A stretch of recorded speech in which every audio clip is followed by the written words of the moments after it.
Ambati Silks, Kanchivaram Saree Store, now in Vijayawada. Exclusive Pattu Sarees, Salwas and Lehengas.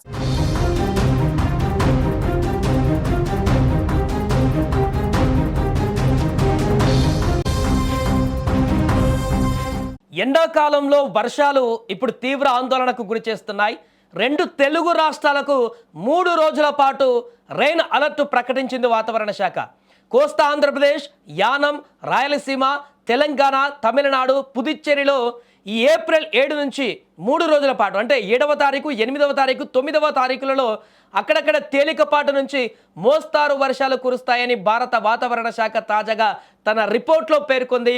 వర్షాలతో పాటుగా ఉరుములు, మెరుపులు, అదేవిధంగా పిడుగులు కూడా పడేటువంటి అవకాశం ఉన్నట్టుగా చెప్తుంది. ఇప్పటికే ఆంధ్రప్రదేశ్లో మనం చూసాం, గత 2 రోజులుగానే పిడుగుపాటులకు 9 మంది మరణించినటువంటి దారుణమైనటువంటి పరిస్థితి అక్కడ ఏర్పడింది. దాంతోపాటుగా ఇప్పుడు మరో 3 రోజుల పాటు తెలంగాణలో కానీ ఆంధ్రప్రదేశ్లో కానీ భారీ వర్షాలతో పాటు ఉరుములు మెరుపులతో కూడినటువంటి వాతావరణ పరిస్థితులు ఏర్పడతాయంటూ వాతావరణ శాఖ ప్రకటించడంతో ప్రజలందరూ అప్రమత్తంగా ఉండవలసినటువంటి పరిస్థితి ఏర్పడింది. ఇంకొకటి, ఇక్కడ ఈదురుగాలులతో కూడినటువంటి వర్షం కూడా పడేటువంటి అవకాశం ఉంది. ఈదురుగాలుల వేగం గంటకు 30 నుంచి 50 కిలోమీటర్లకు పైగా ఉంటుందంటూ కూడా చెప్తున్నారు. దక్షిణ కోస్తా, ఆంధ్రప్రదేశ్, పశ్చిమ మధ్య బంగాళాఖాతం పైన ఒక ఆవర్తనం ఏర్పడి ఉందని కూడా ఐఎండీ తాజాగా చెప్పింది. ఇది సముద్ర మట్టానికి 1.5 కిలోమీటర్ల ఎత్తులో ఉంది.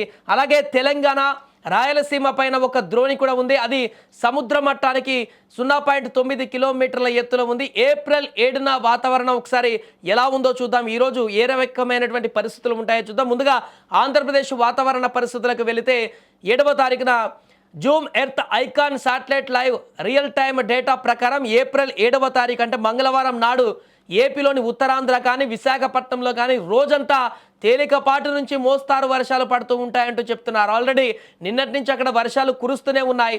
కోస్తా, రాయలసీమలలో అక్కడక్కడ జల్లులు కురుస్తాయంటూ కూడా చెప్తున్నారు. అయితే ఉత్తరాంధ్ర తప్ప మిగతా ప్రాంతాలలో ఎండ వేడి కూడా బాగా ఉంటుంది. ఈరోజు మేఘాలు తక్కువగా ఉంటాయి. ఏప్రిల్ 6న నిన్న ఏలూరులో తుఫాన్ తరహా వాతావరణం కూడా ఏర్పడింది. అది సడన్గా కురిసి ప్రజలను భయపెట్టింది కూడా. ఆ స్థాయిలో వర్షం పడుతుందని ఎవరు ఊహించలేదు, అనుకోలేదు కూడా. నిన్న అందుకే ఏలూరులో చాలా ప్రాంతాలు జలమయంగా మారిపోయాయి. అలాంటి పరిస్థితులు కూడా ఎక్కడైనా ఇప్పుడు వచ్చేటువంటి అవకాశం కనిపిస్తుంది ఆంధ్రప్రదేశ్లో. ఇక తెలంగాణ వాతావరణ పరిస్థితి కనుక చూస్తే ఈరోజు తెలంగాణలో పెద్దగా వర్షాలు కురవకపోవచ్చు. ఎక్కడైనా కురిసినా కూడా తేలికపాటి జల్లులు పడేటువంటి అవకాశం ఉన్నట్టుగా చెప్తున్నారు. మేఘాలు పలచగా ఉంటాయి, అయితే వాతావరణంలో సడన్ మార్పులు వస్తాయంటూ కూడా చెప్తున్నారు. అందువల్ల బంగాళాఖాతం నుంచి చల్లని మేఘాలు సాయంత్రం వచ్చేటువంటి ఛాన్స్ కూడా ఉంది. ఈరోజు సాయంత్రం తెలంగాణలోని కొన్ని ప్రాంతాలలో బంగాళాఖాతం నుంచి వచ్చేటువంటి ఆ మేఘాల ప్రభావంతో వర్షాలు పడేటువంటి అవకాశం ఉన్నట్టుగా కూడా చెప్తున్నారు. అందువల్ల తెలంగాణ రైతులు వర్షాలు పడొచ్చు అనుకుంటూ తగిన జాగ్రత్తలు తీసుకోవడం మేలంటూ కూడా చెప్తున్నారు. ఈ వర్షాల వల్ల ఏపీ, తెలంగాణలో ఇప్పుడు రైతులు బాగా నష్టపోయేటువంటి ప్రమాదం ఏర్పడుతుంది. ముఖ్యంగా ఉష్ణోగ్రత, గాలి వేగం, తేమ వీటి గురించి మాట్లాడితే తెలంగాణలో ఈరోజు 35 నుంచి 38 డిగ్రీల సెల్సియస్ ఉష్ణోగ్రత ఉంటుంది. ఏపీలో 35 నుంచి 38 డిగ్రీల సెల్సియస్ ఉష్ణోగ్రత ఉంటుంది. ఉత్తరాంధ్రలో మాత్రం 31 డిగ్రీల సెల్సియస్ ఉంటుంది. తెలంగాణలో గంటకు 18 నుంచి 28 కిలోమీటర్ల వేగంతో ఈదురు గాలులు వీస్తాయి. ఏపీలో గంటకు 25 నుంచి 32 కిలోమీటర్ల వేగంతో ఈదురు గాలులు వీస్తాయంటూ చెప్తున్నారు. కాబట్టి రెండు తెలుగు రాష్ట్రాల ప్రజలు గాలి విషయంలో ఇప్పుడు ఎక్కువ జాగ్రత్తలు తీసుకోవాలి. తేమ తెలంగాణలో 20% ఉంటుంది, ఏపీలో 44% ఉంటుంది అంటున్నారు. ఉత్తరాంధ్రలో 61% కూడా తేమ ఉండేటువంటి అవకాశం ఉంది. ప్రస్తుతం ఆసియా, భూమధ్య రేఖ, అంటార్కిటికా, తూర్పు ఆసియా, ఆగ్నేయ ఆసియా అంతటా కూడా భారీ మేఘాలు ఉన్నాయి. అందువల్ల మరికొన్ని రోజుల పాటు దక్షిణ భారత్లో వర్షాలు పడతాయంటూ చెప్తున్నారు. ఆస్ట్రేలియా ఈశాన్యంగా ఉన్నటువంటి మైలా తీవ్ర తుఫాను సుడి గంటకు 155 కిలోమీటర్ల వేగంతో తిరుగుతుంది. అలాగే ఆస్ట్రేలియాకి తూర్పున ఉన్నటువంటి వలను తుఫాను సుడి గంటకు 185 కిలోమీటర్ల వేగంతో తిరుగుతుంది. ఈ రెండు తుఫాన్లు ఇదివరకు ఏపీ పైకి వచ్చిన మొంతా తుఫాన్ కంటే కూడా డబుల్ పవర్ఫుల్ అంట. వీటి వల్ల తూర్పు ఆగ్నేయ ఆసియాకు భారీగా మేఘాలు వస్తున్నాయి.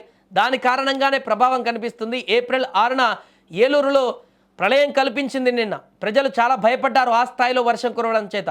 ఆ స్థాయిలో తుఫాన్ లాంటి వాన విరుచుకుపడింది. ఉరుములు మెరుపులతో గుండె దడ పుట్టించేటువంటి వాతావరణం ఏర్పడింది. ఏలూరు జిల్లాలోని గోపాలపురం కానీ, దేవరపల్లి కానీ, నల్లజర్ల మండలాలలో భారీ వర్ష బీభత్సం కనిపించింది నిన్న. లక్కీగా ఎవరికి ఎలాంటి ప్రాణాపాయం పరిస్థితులు ఏర్పడలేదు అక్కడ. అంటే మిగతా ప్రాంతాల్లో పిడుగుల పాటుకు గురై చనిపోయారు, కానీ ఏలూరులో వర్షాల ప్రభావంతో ఎలాంటి ప్రాణాపాయ పరిస్థితి రాకపోవడంతో కొంత అందరూ కూడా ఊపిరి పీల్చుకున్నారు. కొన్ని చోట్ల మాత్రం చెట్లు కూలిపోయాయి, అక్కడక్కడ ఫ్లెక్సీలు ఓర్డింగ్లు అన్నీ పడిపోయాయి. ఈ స్థాయిలో వర్షం పడుతుందని అధికారులు కూడా అనుకోలేదు. అంటే ఎప్పుడు ఎక్కడ ఎలాంటి ప్రళయంలాగా వచ్చేటువంటి పరిస్థితి ఉందో ఈ వర్ష పరిస్థితి అనేది అంచనా వేయలేకపోతున్నారు. వాతావరణంలో అనూహ్య మార్పులు ఇప్పుడు ఆశ్చర్యాన్ని కలిగిస్తున్నాయి. ఏపీలోని మార్కాపురం జిల్లాలో ఏప్రిల్ 6న సడన్గా భారీ వర్షం కురిసింది. నిన్న ఉరుములు మెరుపులతో పిడుగులు కూడా పడ్డంతో అక్కడ ఫలితం విభత్సంగా కనిపించింది. చాలామంది చనిపోయారు. 2 కుటుంబాల్లో 2 చనిపోగా మరో 4 తీవ్రంగా గాయపడ్డారు. ఓవరాల్గా రాష్ట్ర వ్యాప్తంగా 9 మంది చనిపోయారు 2 రోజుల్లోనే. ఏదేమైనా ఈ వచ్చే 3 రోజుల పాటు, ఈరోజు రేపు ఎల్లుండి ఏపీ తెలంగాణలో ఉన్నటువంటి రైతాంగం కానీ ప్రజలందరూ కూడా జాగ్రత్తగా ఉండాలి. బయటికి వెళ్ళినప్పుడు జాగ్రత్తలు వహించాలి. ముఖ్యంగా వ్యవసాయ పనులకు రైతులు పంట పొలాలకు వెళ్ళినప్పుడు మాత్రం ఖచ్చితంగా జాగ్రత్తగా ఉండాలంటూ కూడా చెప్తున్నారు.